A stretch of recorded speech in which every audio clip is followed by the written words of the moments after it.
Hello everyone and welcome to another Scots Whay Hae podcast.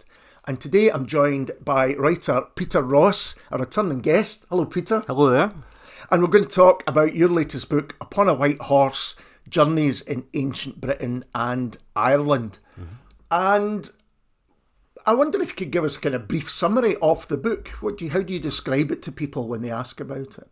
Well, the book covers geographical territory from Cornwall in the far southwest to Shetland in the far northeast. In fact, the island of Unst, the most northerly inhabited island of Britain. And it covers, a period from the Neolithic, so the New Stone Age, to the Vikings. And really it's about ancient monuments and objects, looking at and considering what they meant perhaps to the people who created them, why they have continued to be significant through the centuries. So for example, we have a situation where both Turner and Constable are painting Stonehenge. And I think probably most importantly, what they mean to people now, why they are still significant and the ways in which they're significant in the present day. Yeah, and that kind of balance between the past and the present is particularly interesting, I think, because it runs throughout it. But I was wondering, your previous books, A Tomb with a View, Steeple Chasing, do you look upon them as part of a series? Mm-hmm. You do, yeah. It's certainly a trilogy. Right, it was never intended to be. Yeah. We sort of unofficially call it the Fox trilogy because there's a little fox on the cover of each of the three books. And with this one, I was quite interested to see where the fox would go next in terms of the cover illustration. So I thought I'd better write a book so I could find that out. Yeah, I'm just having a look. Yeah, okay. I had never intended really for there to be three books. I'd started with A Tomb with a View, my book about graveyards, as a single book, and then at a certain point during the writing of that, Steeple Chasing, the book about churches, suggested itself to me. And it took me a long while, really, to sort of realise that the next book should be about prehistory. I don't know why it didn't occur to me, because it seems so obvious now. Mm-hmm. But they're certainly linked, and I think what links them is the idea that they're all about the marks that we leave behind on the land, generally made of stone. So whether it's a Victorian gravestone or a medieval church or a prehistoric stone circle, these are all interventions in the landscape that we make as humans that seem to me to ask a question, do we matter? Mm-hmm. So that's, I think, what links them. In the acknowledgements, there's a George Mackay Brown quote, which you say you identify with. It's the Orkney imagination is haunted by time. Mm-hmm. So I guess it's that haunted by time that's the real kind of link. Could you talk a little bit about that? Yeah. I mean, when I read that quote, it really did speak to me. I think it speaks to me just in terms of my own interests and personality. Mm-hmm. I think it may have been Richard Holloway who said he had an instinct for the elegiac, and something I've always felt in myself. I'm very, very interested in trying to explore and write about and kind of get down on paper things that are past or passing, which I think is probably why I have that interest in graveyards and in Christianity and the places of Christianity, the medieval and other churches, and certainly with this one too. And probably that feeling of being haunted by time is perhaps more intense with this one, mm-hmm. because what we're talking about here are places and objects and structures whose meaning we don't know.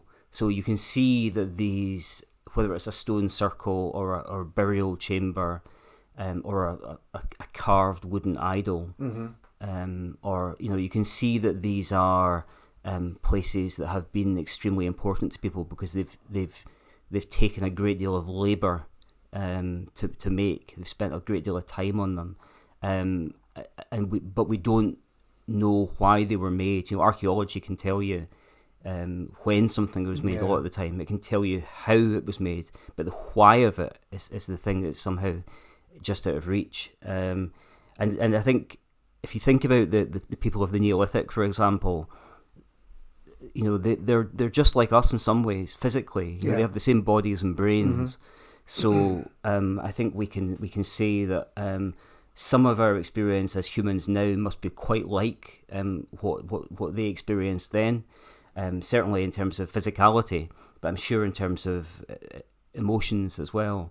But at the same time, we're definitely very different from them. Our consciousness must be very different from the ancient people, because for one thing, we have learned how to write, and I think the invention of writing must change the way we see the world and sort of consider the world and our place in it. So I feel that we are those people, but at the same time we're not those people. They are kind of ghosts of ourselves in a way, and I suppose that's what I mean ultimately by being haunted by time. And I think that personal feeling you have about that is actually kind of explained in part in the book, and we may talk about that later, the kind of personal aspect of it. But I'm interested in the quotes you use. I'm kind of interested in those in general in books, but you've got 3 in the epigraph. You've got one from someone I didn't know. I'll just go to here.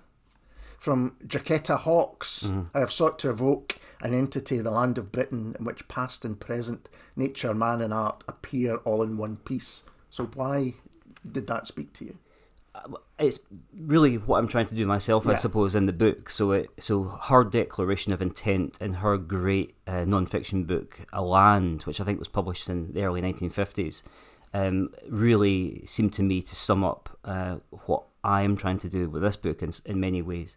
But also Jaquetta Hawkes, who was an archaeologist and also a writer, a sort of archaeologist with a kind of poetic sensibility, I think, seemed to me to be someone whose work and whose kind of thinking and writing about the past constantly came up all the time when I was researching this book. And so I felt it would be apt and a little unfair not to have her as one of the epigraphs, really. But she's certainly one of the sort of spirit guides for the book. I seem to need these people to be to kind of go before me and maybe give me a sort of hint of the path to follow. But on a fundamental level, she's just a fantastic writer, and it's a pleasure to quote her words. And the other 2, one from P.J. Harvey and one from Seamus Heaney. And if I was to say, I wonder if, I can see them as Peter Ross picks, the music and the poetry, but also the modern looking back with P.J. Harvey, but also someone else. And there's some fantastic stuff with Seamus Heaney as well. Why did you pick those 2? I mean, PJ Harvey, I'm a fan. I think she's a great artist, one of the all-time greats probably. And White Chalk is the song that I quote from, and it's my favourite album of hers is White Chalk. I remember listening to that record for the first time really while driving down to Wigton to go to the book festival there, and Wigton takes place in the autumn. And so I was driving down through that sort of strange, haunted landscape when you turn inland at Girvan and you sort of travel along a sort of valley, and there's all these kind of witchy trees and everything. Yes. And I almost found the album, I mean, it's a beautiful, wonderful record, but also kind of quite frightening and eerie in some ways. So it's always a record that I found I've got quite a sort of intense relationship with. But also, of course, she's talking about the chalk of her native Dorset. Yeah, the quote is, "White chalk hills are all I've known. White chalk hills will rot my bones." Yeah, it's fabulous. Yeah, so she's talking about the kind of geology of her native county and her sort of very personal relationship with that place. And in the book, I have a chapter called Chalk, which is about it's about the Cernabas giant in Dorset and the Uffington White Horse in Oxfordshire, and also a little guerrilla raid into Yorkshire in that chapter. So I just felt it would be apt to quote that song, because I write about some of the same stuff that she does, in particular the chalk. But also it's a song that I just heard in my head all the time as I was travelling around for the sort of 20 months it took me to write this book. I guess I just hear that song all the time in my head anyway, but it seemed particularly prevalent during the writing. And then Heaney, again, obviously a master. Yeah. And he was someone who kept coming up during the writing of this book, particularly his bog poems, because I write about the bog bodies of the Iron Age. Incredible chapter. Thank you. I mean, one of the things about that is that when you're writing about the bog bodies, it's difficult to avoid, and if you're the sort of writer who wants to bring other writers and other writing into your work, it's you can't avoid Heaney, really, because he writes about those objects so wonderfully. But it also kind of presents a challenge in a sense, because he makes the bar pretty high in terms of description. But I always enjoyed descriptive writing, so I wanted to kind of have a go at least trying to convey what these people, these objects, these bodies sort of look like and feel like. And Heaney's again someone whose work I've known since I was at school. Yeah. You know, he was on the school syllabus. In Midtown Break, from his first collection, is a poem that's always kind of spoken to me as well, and it's kind of tremendously intense, sorrow, and I think maybe some anger as well. And so I quote that in the book because it's got sort of personal resonance for me. Yeah, I'll just read the quote out. Between my finger and my thumb, the squat pen rests. I'll dig with it, which kind of goes into what you say later on about archaeology as storytelling, and storytelling as a kind of archaeology. That's the quote from Digging that I use as one of the epigraphs. But I also quote later in the book from Midterm Break, where he writes about the death of his brother. And he says, the poem ends, a 4-foot box, a foot for every year, which I always found the kind of almost sort of masochism of that bluntness to be, unsettling and exciting. The structure of the book, as we've kind of hinted at, is themed on, you've got stone circles, you've got chalk, you've actually got sometimes geographical northwest. Yeah. Does that affect the writing of the book, or is it governed by place or something else? You know, do you go, these are the places I want to go to, I can write about multiple things? Yeah. Or do you think, right, I'm going to write chronologically, if you like? Well, I always try to, because my background is in journalism, I'm always super aware of not wanting to bore people.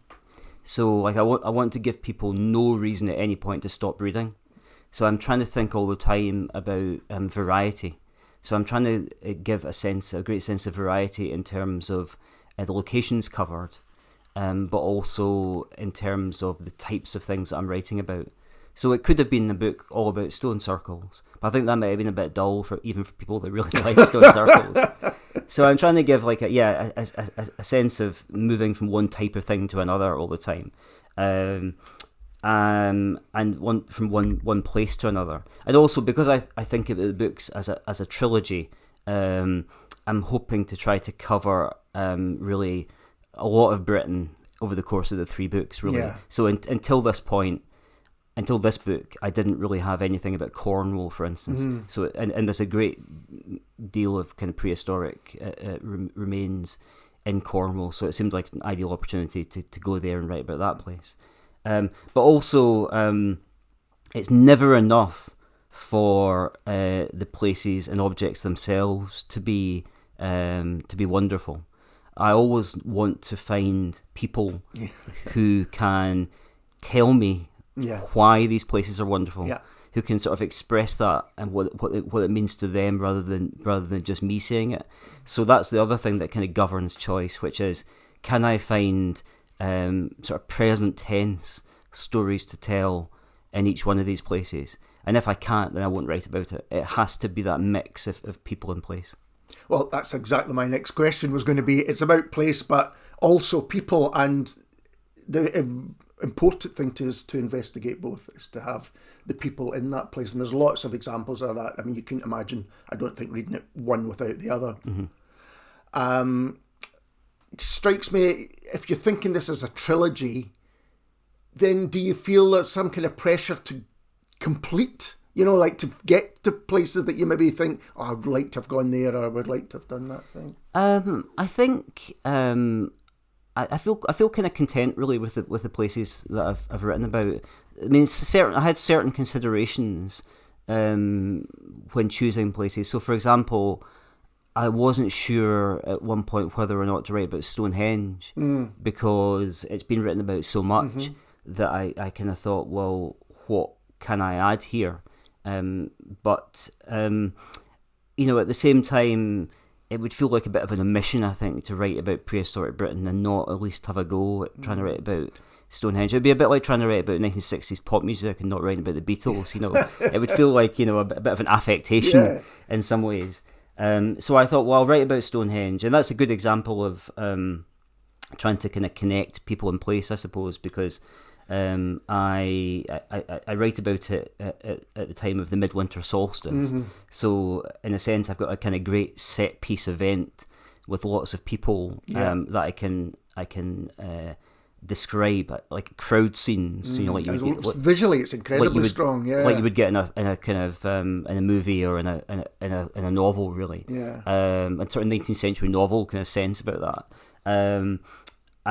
But also there are sort of individuals too who I sort of speak with and sort of see Stonehenge through their eyes. So I go there, for example, on the bus from Salisbury with King Arthur, Arthur Uther Pendragon, who's one of the druids that leads the sort of pagan ritual at midwinter and at midsummer.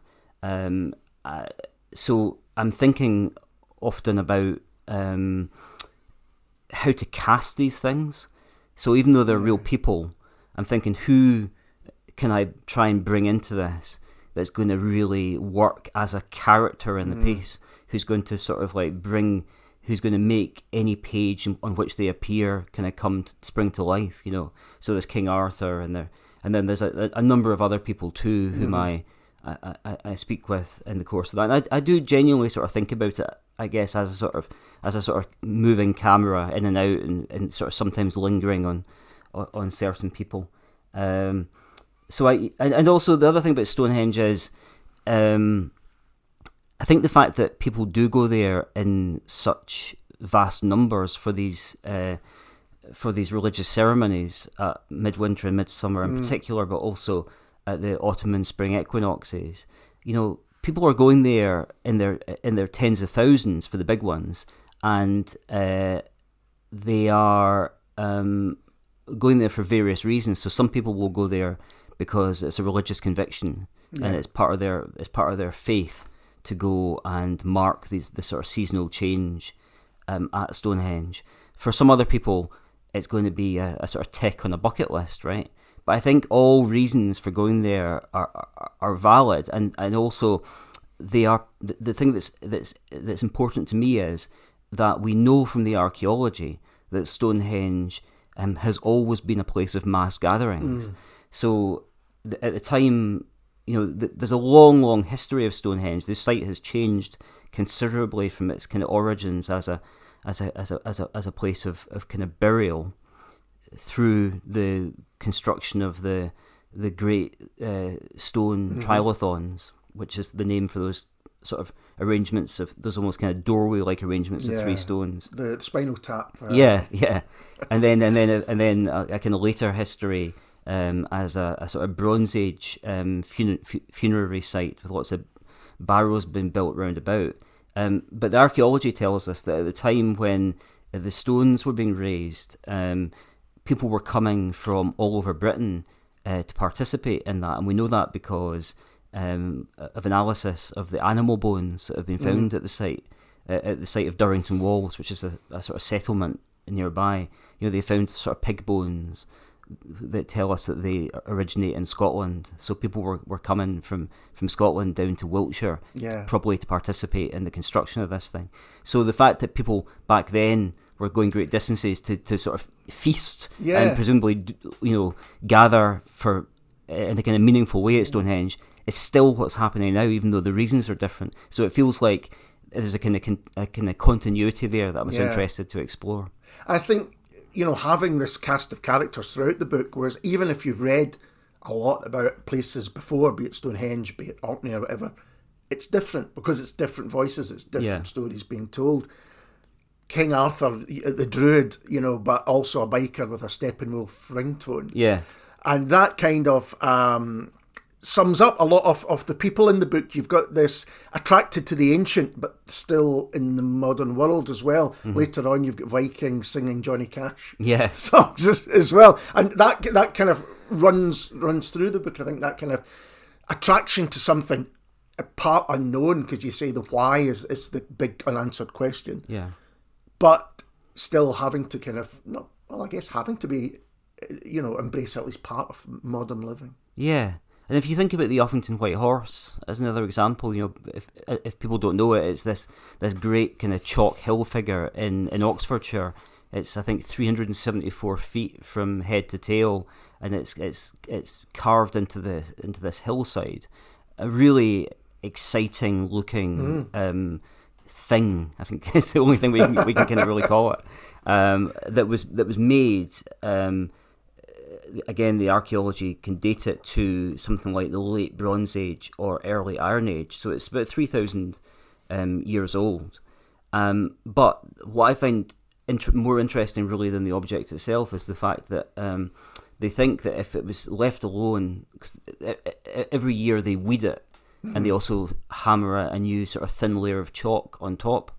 And if they didn't do that, they think that it would grass over and disappear within 20 to 25 years. Right. But the excavation shows that hasn't happened at any point, I think. So it's always been tended. It's always been tended. So that's the thing. So if you think about 3,000 years of kind of English history, you've got the kind of you've got the Roman occupation, the coming of Christianity, the rise of the Anglo-Saxon kingdoms. English Civil War, the industrial agricultural revolutions, and the world wars. Any one of those things could have at any point resulted in the destruction of the horse. And the fact that it has survived does mean that people in that area round about have considered it to be important enough to maintain. And the reasons for them doing so will have changed, no doubt, over that long period. But nevertheless, if it wasn't for human intervention, it wouldn't have been made in the first place. So that thing was at one point a picture in someone's head, and then it became a big, huge landscape intervention on a hillside. And ever since then, other people have had it in their minds. They've seen that. It's been important to them. Some of them have kind of have worshipped it, perhaps. Some of them have just loved the way it looks. And they've, as a result, continued to help it to survive. So the relationship between people and place is absolutely crucial. Yeah. And that's the thing I first came across on the cover of XTC album. Yeah. And even then I was like, well, this is an interesting kind of looking thing. And I was wondering about that attraction to the past. I think at some point you maybe say it's as acute now as perhaps it's been in recent years. You think of TV shows such as The Detectorists, or there's a folk music revival, or I'm seeing a lot of historical fiction at the moment being written. Do you think that's the case? And if that is the case, do you have reason? I think certainly there seems to be prehistory seems to be having some kind of cultural moment. It would seem to me. And whether that is through sort of television, through a wonderful sitcom like Detectorists, or through a factual series like Digging for Britain, or through folk music, or books on the subject, or visual art, it seems to me that prehistory has got a kind of cultural currency in a way that it probably hasn't had since the late 1930s. That would seem to me the last great cultural flowering on this scale. Perhaps maybe something in the 60s, the late 60s as well. But I think perhaps there's various reasons for that. I think one thing is that we live our lives so much in the digital realm now that the idea of tangible places outdoors like this is very attractive. The idea of actually going to a place and being able to touch a huge lump of ancient stone that had some kind of meaning when it was built is very attractive. I think there's probably and also I think, as I say, there was this kind of great cultural moment in the late 1930s. So I think at that point Britain was kind of Europe was heading towards the Second World War, and people knew that.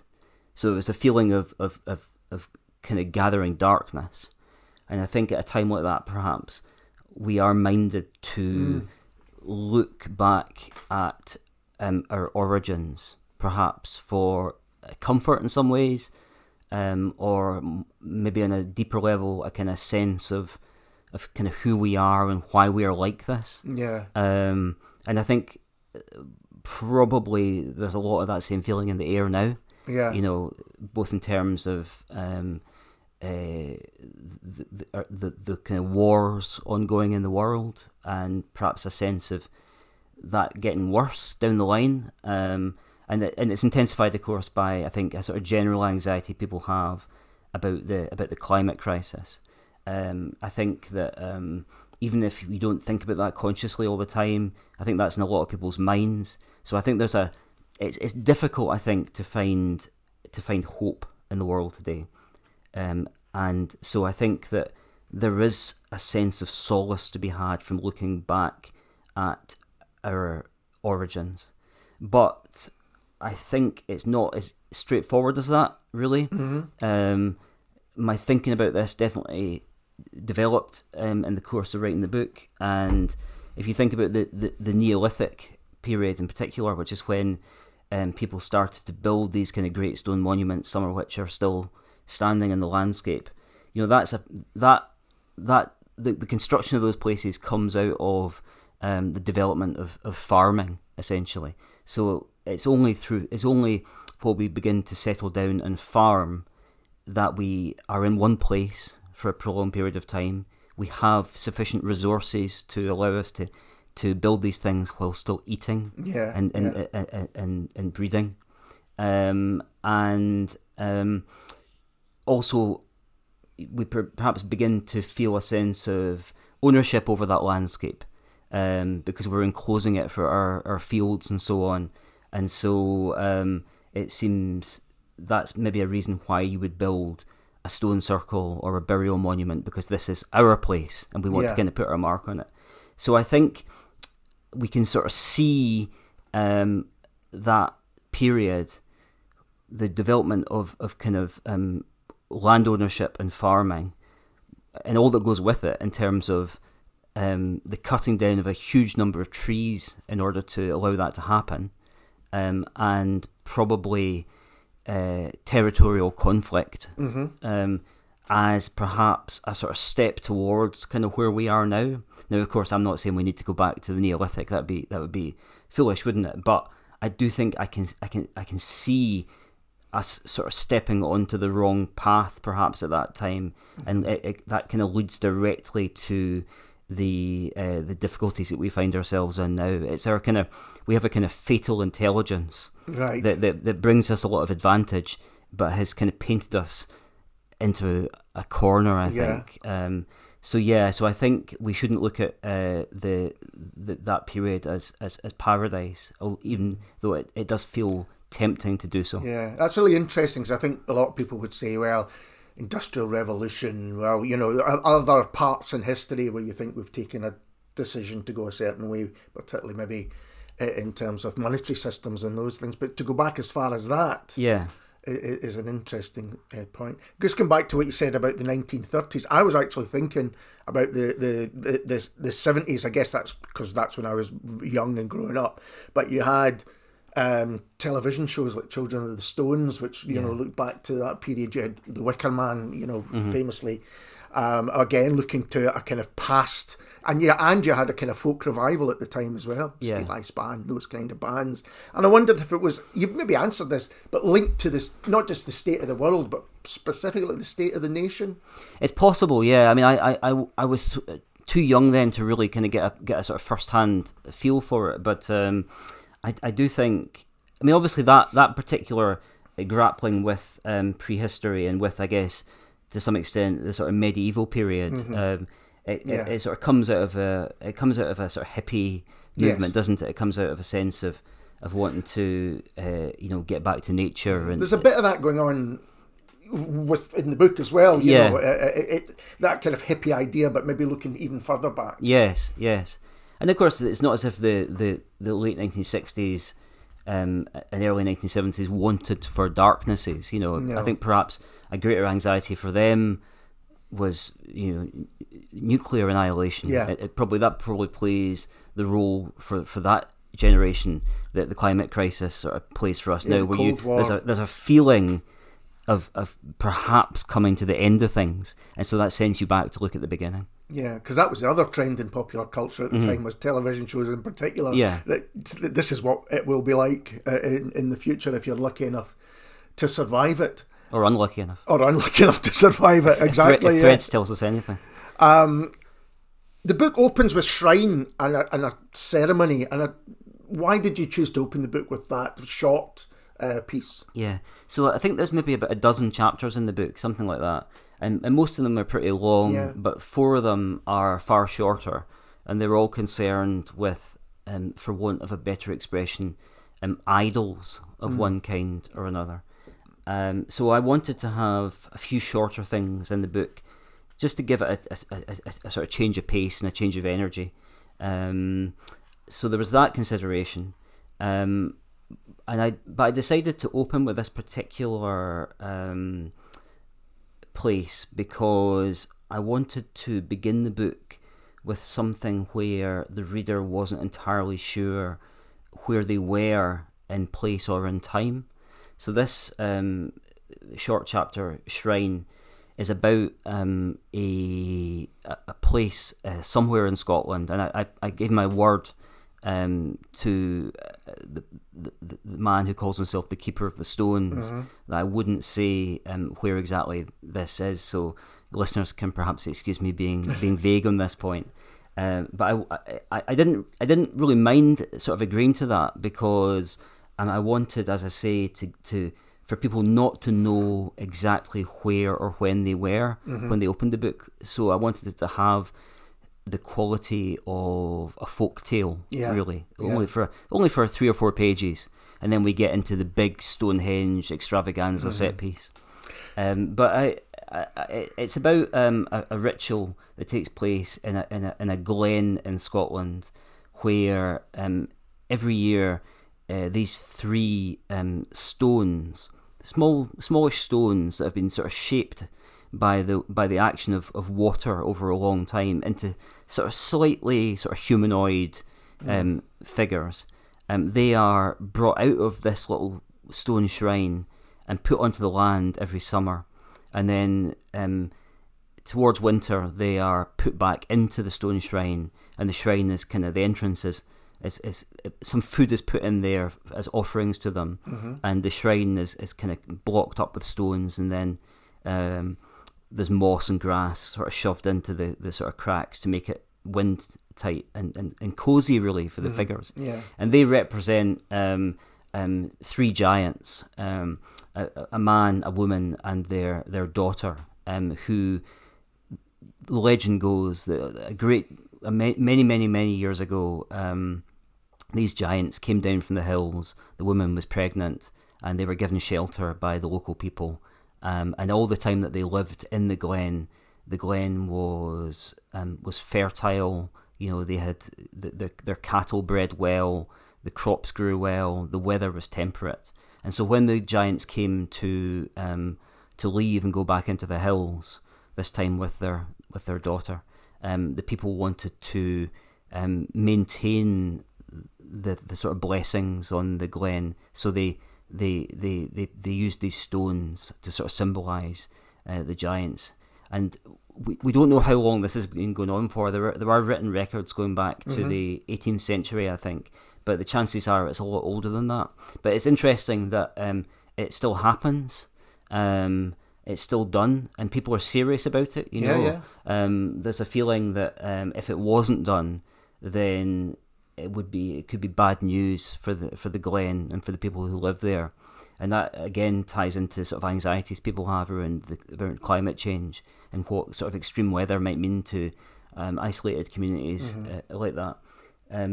So I felt it was an opportunity really to begin the book in a kind of small, quiet way, with, as I say, something where you don't know where and when you are, but it also shows that this sort of stuff is alive. It isn't just a thing of the past. There are still, to what are all intents and purposes, Stone Age rituals taking place in Britain, and people are, and it's meaningful for people, and these are level-headed people. This isn't some esoteric. This is just regular folks doing this thing because it's important to them. I thought it was quite brave at the end of the chapter for you to say it is older and better than books, a small quiet thing in a large and noisy world, because you think that you're kind of offering up these inadequate words. Now that's a brave way to start a book. I mean, but it's an interesting point that, you also say you felt a privilege to witness this. Oh, of course. I mean, very much so, and it was difficult to arrange. And an absolute sense of privilege to be able to see it and to be able to try to get it down on paper and describe it so that people can read about it and understand why it's important to people. Yeah, tremendous privilege to be able to be there for something like that. Are people, I'm not in general, but some people suspicious when you approach them to write about these things? I mean, in that case, in that particular case, I would say yes, because the Keeper of the Stones is very protective of his charge. He's very protective about his responsibilities. He doesn't want that place or those objects to be interfered with in any way. Which is why he was so keen to insist upon protecting the location and identity. And it took some doing. But the thing is, often you're kind of contacting people right out of the blue, so they don't know who you are. But I feel sort of having done this for a long time now, I feel sort of confident that if I get a chance to meet people and talk about what it is I'm trying to do, but more importantly, just kind of be there and sort of like present myself really, that they will understand that it's coming from a kind of good-hearted place, and so generally speaking, I would say people are very welcoming. Sometimes it can be a bit trickier, but sometimes it's worth making that effort, and it certainly was in this case. I'm interested in how you work, and this is actually a friend of mine, Darren Hersher, is a documentary filmmaker, and he's actually made a film on Sight Hill and also on Doomen. And I was telling him I was going to be talking to you, and he said that I can't remember which book it's in, the chapter on Doomen. It's in Donderlust. Yeah, Donderlust, and he says it's the best piece of writing about that subject he'd ever read. But he was interested in how you actually, do you take a dictaphone? Do you spend this lot of time with people that's never on the page? You're just kind of wondering if your working process is similar to his, I guess. Well, the Doomen, just to talk about that one specifically, which is, for people that don't know, this is the sort of the sport that you see, certainly in Glasgow. I don't know if it is in some other places, isn't it? I think it's in Edinburgh. Yes, I think there is. Where people try to lure the pigeons of other Doomen to their sort of like wooden, it's a ducat, but it looks like a kind of wooden tower. So their pigeon uses its kind of sexual allure to kind of attract another pigeon to that tower, and then the Dooman can sort of catch that pigeon, and then it's all about sort of capturing each other's pigeons. It's a subculture, really interesting subculture, and it's certainly down in Port Glasgow and Greenock, because that's, I know, where Darren filmed his. Yeah, and for me, that began with really just noticing these ducats and wondering what they were, and then sort of, I can't even remember how, but just sort of beginning to get a feel for what they were. But then what happened was, myself and a photographer went out to, I think it was Easter House, and just approached one of these ducats and started having a look at it. And you don't have to wait very long if you do that before one of these guys will come out with a dog and ask you what you're doing. And so that was just an opportunity to to sort of explain that we were interested in this stuff and to begin the relationship with one of the do-men. It was just literally that. I approached one of these ducats and somebody came over suspiciously and we told them what they were doing, and that was it. It began from there, really. More generally, I sort of take a mixed approach. So I do plan quite a lot. So I'm trying to find people in advance who will work really well in the stories. So King Arthur is an example of that, you know. But because I'm whenever I'm writing a book, I'm very, very anxious it's going to fail in terms of it's not going to work creatively. Right. I'm not going to find the people. I'm not going to be able to get access to the places. So I take a lot of time to try to set things up in advance because I'm very anxious and stressed about whether it's going to work or not. But I also know that if I'm going to go to these places, then there will be kind of serendipitous moments where you encounter people who you would never have known would be there, and they'll say something fantastic to you. And even within the interviews that have been set up in advance, people will say things to you that you had no idea about, and it will be incredible. So to give an example of that from Upon a White Horse, when I went to Dublin to interview Eamon Kelly, the former keeper of Irish antiquities at the National Museum of Ireland and an expert in bog bodies. We spoke for a while in a cafe before going into the museum. We spoke for a while about his own sort of lifelong interest in these bodies, which goes back to his childhood, sort of himself going as a child to seeing the bog bodies that they then had in the museum, and then as he started working for the museum, he's been responsible for bringing new ones that have been discovered in. But I remember him saying to me that, you know, he comes from the Dublin Mountains and his family would cut peat for their own fuel, you know, and I think also because they liked to take part, they liked to participate in that particular cultural practice. So that was a regular, normal thing for him, kind of cutting peat, and that's the way that often a lot of these bodies are discovered. They're discovered through the process of peat extraction, which is now, of course, done on a kind of industrial scale.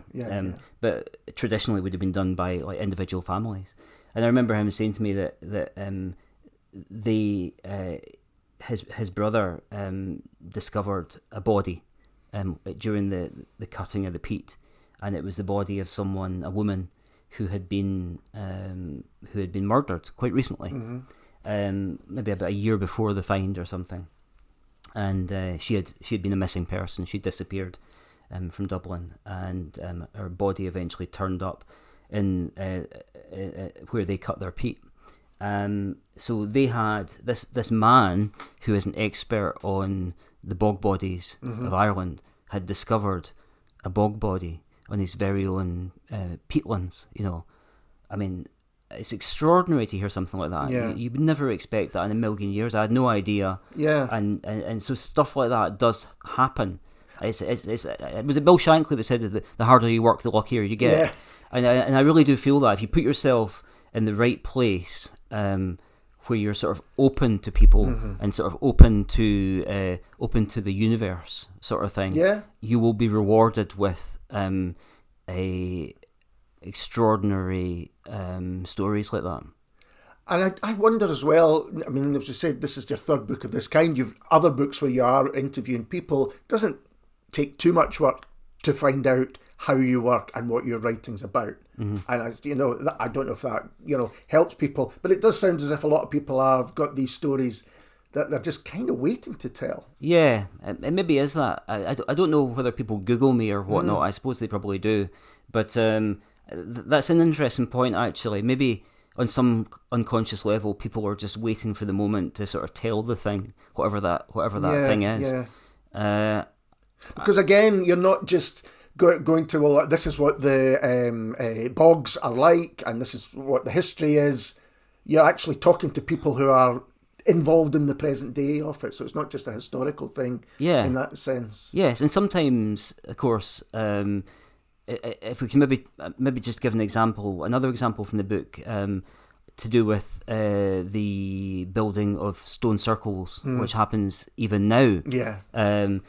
People are still building stone circles, often just as sort of decorative things for their gardens. I was lucky enough to spend a bit of time with a guy called Dom Ropner, whose job it is to build stone circles for clients. So in the winter, he travels around parts of Britain looking for big stones in farmers' fields, and then he'll negotiate price per ton, and then he'll take these things back to his kind of place in Kent, I think it is, right. And then he'll eventually use them in the building of stone circles for private clients.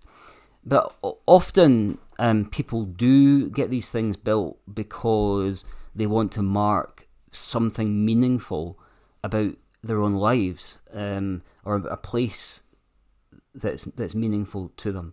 So I had the opportunity while working on this to go and see a client of Dom's in Somerset, and it was a man who his daughter had been killed in an accident on the farm. Yeah, which is an incredibly moving piece as well. And he had this stone circle built at the spot where that had happened, and indeed had a stone placed just outside the circle at the very spot where she died.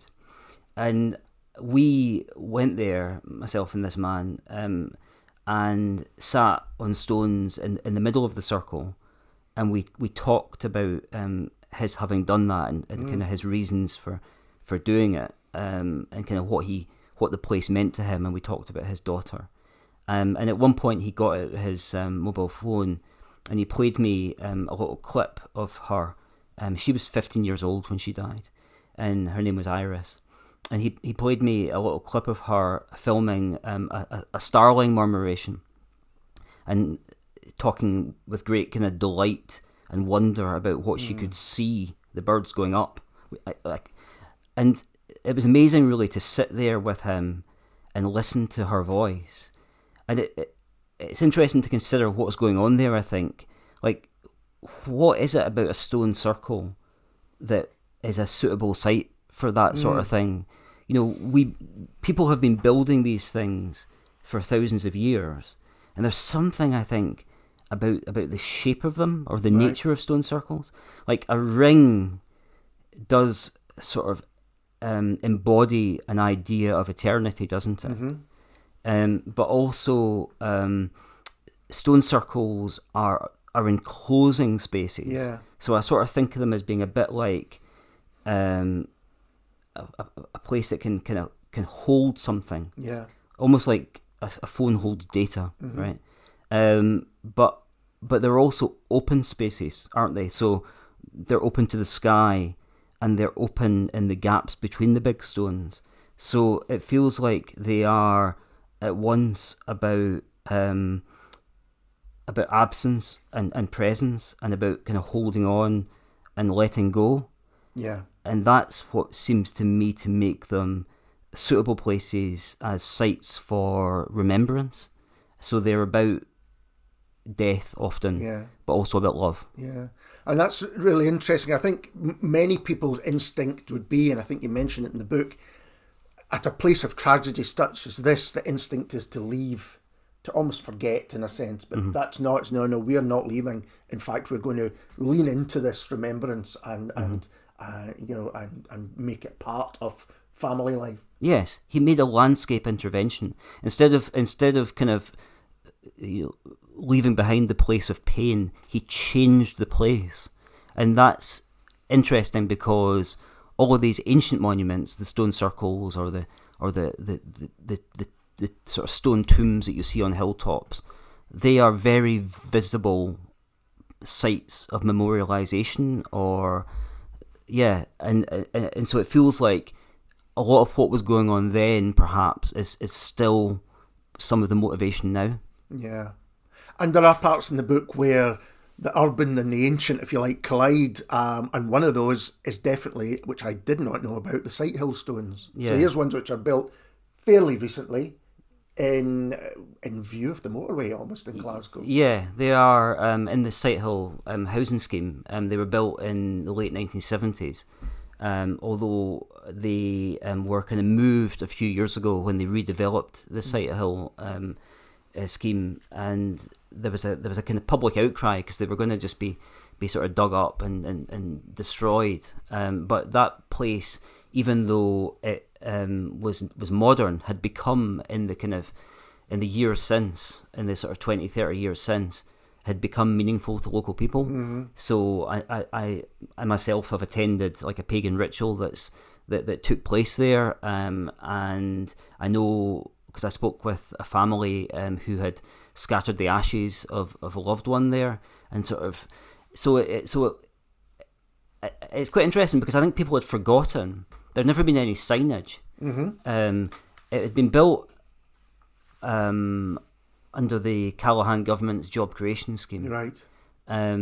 But between it being built and the sort of finishing touches being made, Margaret Thatcher was elected, and she, the story goes, loathed the idea of public money being spent on this.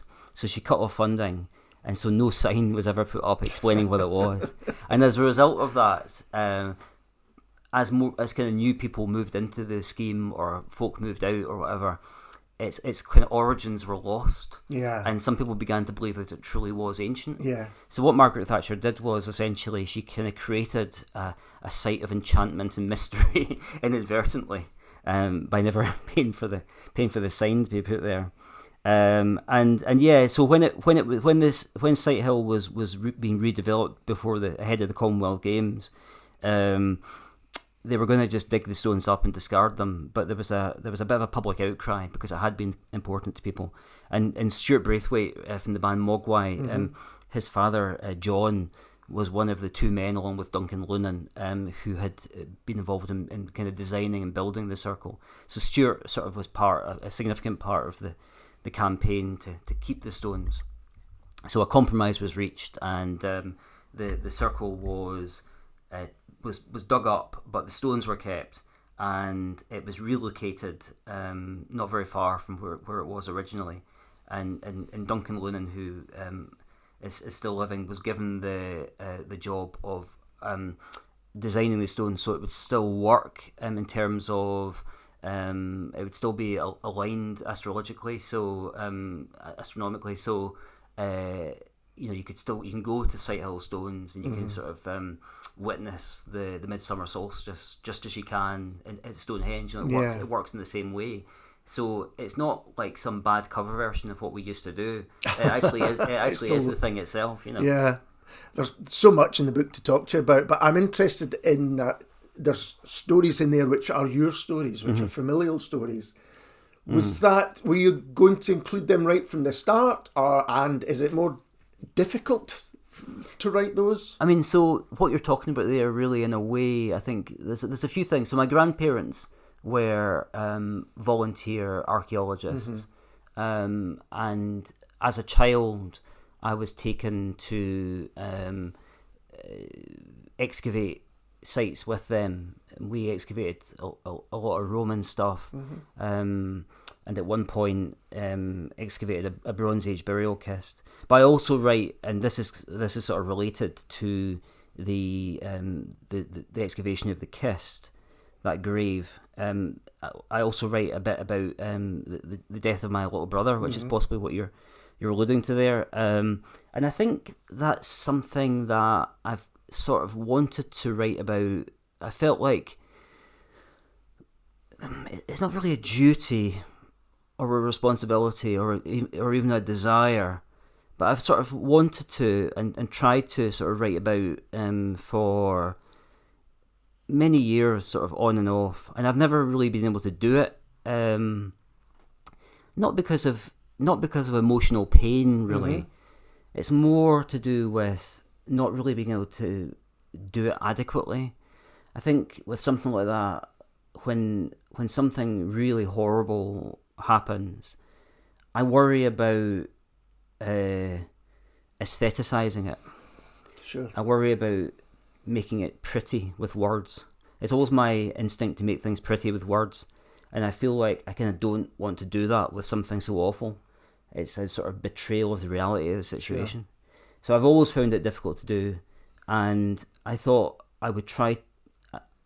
If this is the only way I've found to be able to do it, which is to sort of come at it quite obliquely and without going into massive amounts of detail, but sort of like show that side of myself, because I think it is important, probably in like the sort of subjects that I'm interested in, that sense of the elegiac, probably.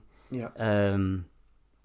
And it's probably one of the reasons why I write at all, I would think. Right. But so I wanted to touch upon it, but I was really keen not to frame the whole book in that way. Yeah. So there would have been a way of writing this book as my journey. Yeah. And I really didn't want to do that. It's just not to my taste. So my story is just one of the stories in this book, and that's I think the way it works. So it was almost like so this is Peter's grandparents, because that's the archaeological link as a way into it, isn't it?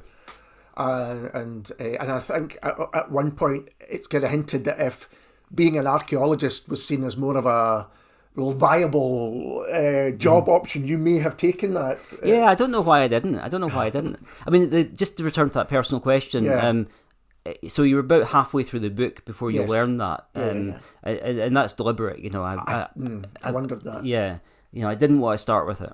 Yeah. And I didn't want to end with it. I just wanted to have it in there as part of everything else. But certainly, archaeology. It seems to me bizarre that I never actually learned to do this as a job, because I've always been interested in it. I had like a lot of childhood experience of it. Maybe because all the people I knew that were doing it tended to be volunteers and amateurs. Yeah. It just didn't seem to me like a profession.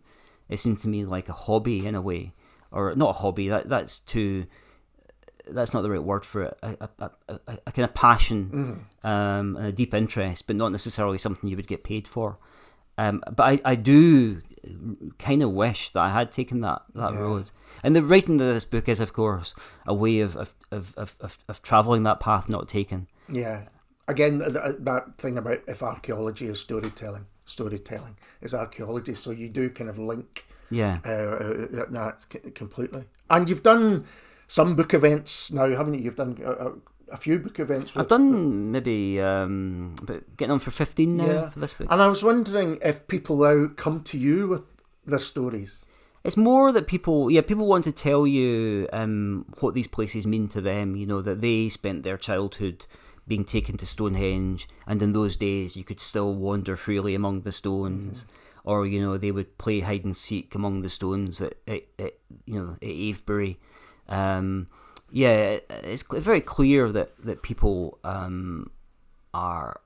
want to kind of share the fact that these places have been significant in their lives. And that's the other thing, of course, as well, is that often people go to these places as kids, first of all. Yeah. You know, you're kind of taken there as a child by someone that you love, and then you kind of go back there sometimes as a grown up, and that person who took you is no longer with us. Their memory is somehow connected to that place, but also you yourself are completely different. You know, physically you're completely different. Emotionally, you're a different person. You've probably been knocked about by life a bit. Yeah. And yet the stones are kind of the same. Yeah. Although not as big, because I guess when you're a child, absolutely. They're absolutely massive. Absolutely, yeah. But they can still be pretty big for all that. Sure. And I think that's the thing. You know, there's something kind of comforting in their unchanging nature, but they also make you feel your own life to be quite fleeting. They make you feel your own sort of transience more keenly. I think that's part of the sort of emotional experience of going to these places, and one of the reasons why the memory of going to these places as kids is so important to people. Yeah, and because people constantly throughout the book are drawn to these places, often to go and settle and live. But that idea of memory, I think, is a hugely important one. Peter, it's a fantastic book. I could talk to you for so long about it, but I think that's the perfect place to finish. Thank you so much for taking the time to talk to me. Thank you. I've really enjoyed it. And we'll be back soon with someone completely different.